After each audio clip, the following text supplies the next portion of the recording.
Welcome to the final edition of the 15-Minute Drill Podcast for Saturday, November 26, 2016. Exactly, exactly 2 days after Thanksgiving.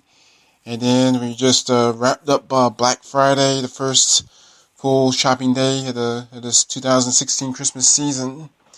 I'm your host, Walter Johnson, and the final episode of the 15-Minute Drill Podcast for this season. Like I said, going through all the quarterfinal action from Class 7A to Single A public schools.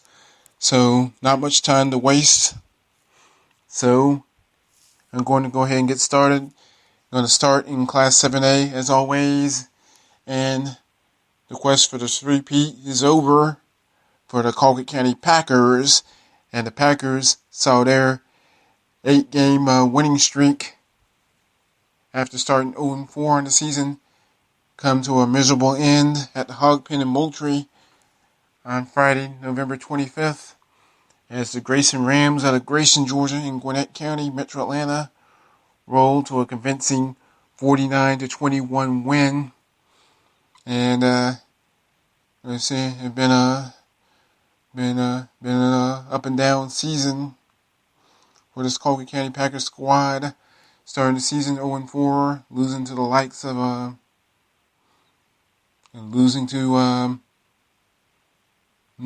all the way to Mill Creek, and to losing to Florida. One of the Florida teams is Plantation, or American Heritage out of Florida. Then to Roswell, I'm thinking of one other team that escapes me at the moment. But head coach Rose Probst and company season did come to an end. They did finally did get a victory in their fifth game against Brookwood out of Gwinnett County, and then that started an 8-game winning streak. And they also and the Packers also knocked off Brookwood out of Snellville, Georgia, in Gwinnett County in the second round of the state playoffs. But again, Colquitt County's season comes to a heartbreaking end, and Grayson rolls 49-29, and Colquitt County's season ends at 8-5, and their quest to win their third straight state title comes to an end. And they did win 30 straight games over 2 full seasons in 2014-2015. Won back-to-back Class 6A state titles, but that was back when Class 6A was the highest classification. Of course, 7A is the highest classification in the GHSA right now. Again, Colquitt County loses in a heartbreaker, and Grayson rolls for 49-21 over the Packers. Colquitt County season is over at 8-5, and the only other Region 1 representative in the Class 7A playoffs, the Lowndes Vikings, also saw their season come to a sad, stunning, heartbreaking end, as the Vikings fell to Westlake 24-21, last-second field goal. And seeing Lowndes actually rallied to tie the game up at 21, but the Westlake Lions out of Atlanta kicked the go-ahead field goal, which proved to be the winning field goal in the final seconds. And the final score, Westlake 24, Lowndes 21, and the Vikings season ends at 10-3. And then Lowndes started the season with a loss to Valdosta back in August. And it was Friday, August 19th. It didn't seem like that long ago that Lowndes lost to Valdosta. And it was the 900th all-time win for the Wildcats. The only high school program in the entire nation to win at least 900 or more games. And that's pretty amazing. And then the Vikings proceeded to win 8 in a row before losing to Colquitt County in the regular season finale. And then and they put up an amazing 149 points. Lowndes did, and playoff wins over Hillgrove out of Cobb County 92-61, and then they just handed it to Norcross 57-21. And the other semifinal round game, let's see, 140. Let's see, Valdosta outscored their first two opponents, Hillgrove and Norcross, by the tune of 149 to 82.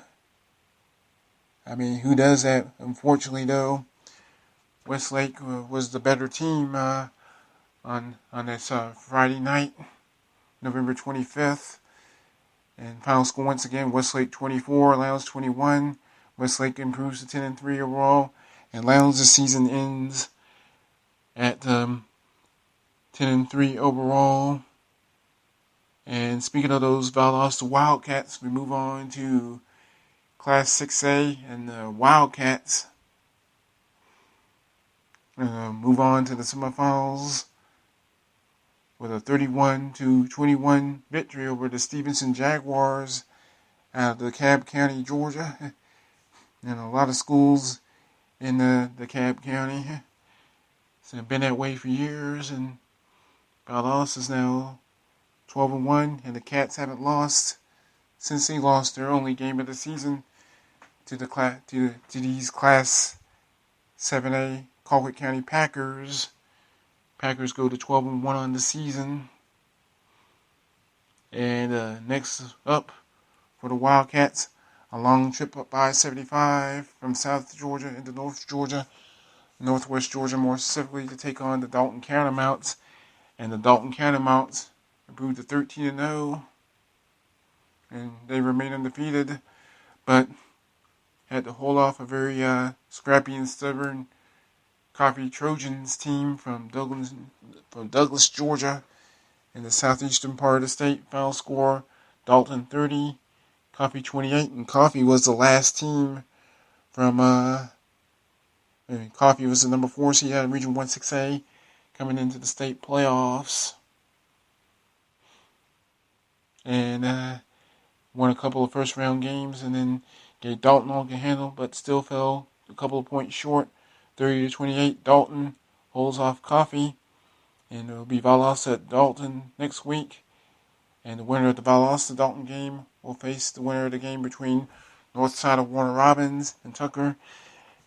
And how those teams got there. And north side of Warner Robins traveled down to Brunswick, Georgia, right along the coast, and rolled past the Glen Academy Red Terrors 42-21, the final score. And north side of Warner Robins now 11-2 on the season. And the Eagles' only losses came to Valdosta and to Houston County. And while Tucker outlasted Mays in the battle of DeKalb County versus the city of Atlanta or Fulton County, 28-21, Tucker gets by Mays.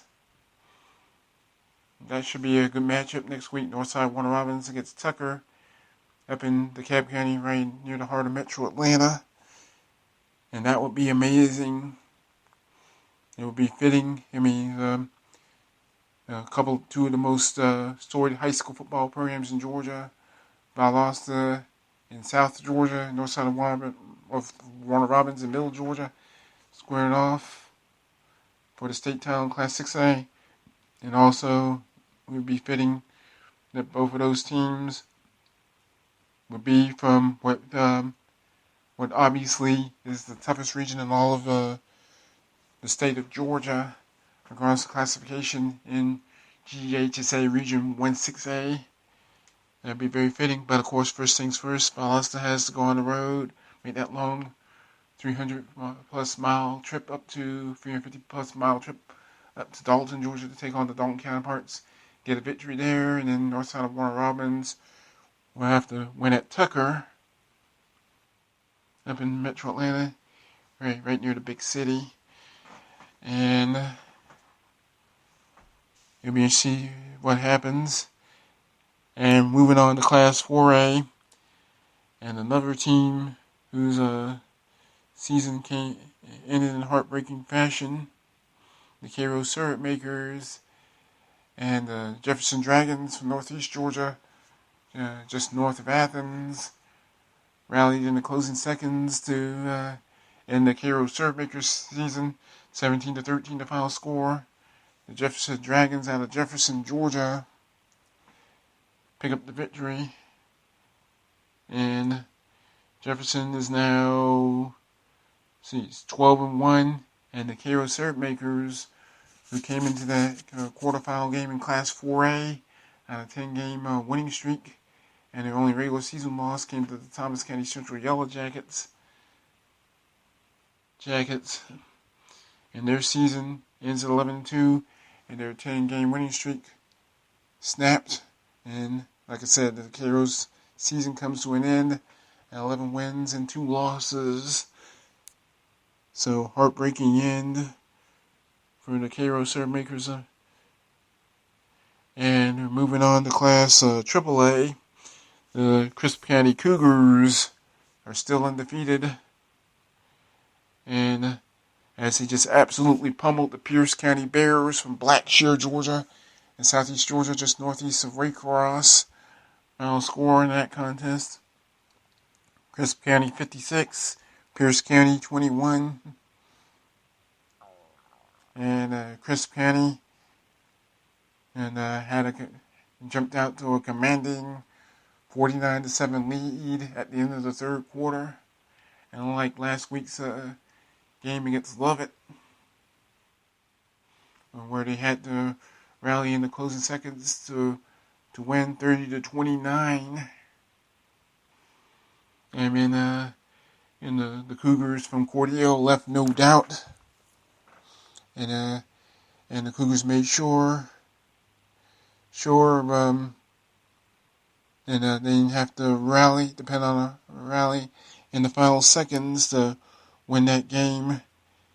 And the final score: Crisp County 56, Pierce County 21. Next up for Crisp County, one more home game against Cedar Grove. And another one of those schools from the Metro Atlanta area. And Cedar Grove, number 2 seed out of Region 5 AAA, traveled up into northwest Georgia, Calhoun, Georgia to be more specific, and just absolutely crushed the Calhoun Yellow Jackets. 47-21 is the final score in that contest. And Cedar Grove goes to 11-2 on the season. And Calhoun's season comes to a stunning end. And Cedar Grove will make the long trip on I-75, just like Lovett did over a week ago, and pick up a victory. And go down to Cordele to face Crisp County. And this is their first semifinal appearance for Crisp County over 20 years. And the winner of the Cedar Grove Crisp County game will face the winner at the Peach County Greater Atlanta Christian contest. And Peach County went into Atlanta and eliminated Westminster, won the AAA title last year. Final score 27-17 Peach County. And Greater Atlanta Christian won a thriller over Liberty County. Another one of those teams from the Georgia coast. Final score 44-38. Greater Atlanta Christian wins a thriller over Liberty County. And Class AA, Fitzgerald all over Rabun County 35-16. And the Purple Hurricanes are at home against Hateville Charter. Hateville defeated Chattooga 30-21. And Callaway edged Scriven County 35-34. And Benedictine blasted Pepperell 51-13. And the Fitzgerald Hateville winner will face the Callaway Benedictine winner. And last but certainly not least, in Class Single A Public Schools quarterfinals, Irwin County's season came to an end at 8-5 overall after a 45-25 loss to Emmanuel County Institute or ECI. And I'd like to thank everyone for listening this year to the 15-Minute Drill podcast, as well as the High School Football Roundup podcast, our sister podcast. I'm your host, Walter Johnson, for both podcasts. And remember to follow the Southwest Georgia Network on Twitter for all things Southwest Georgia at SWJ Network. And listen to podcasts on Spreaker. Happy holidays.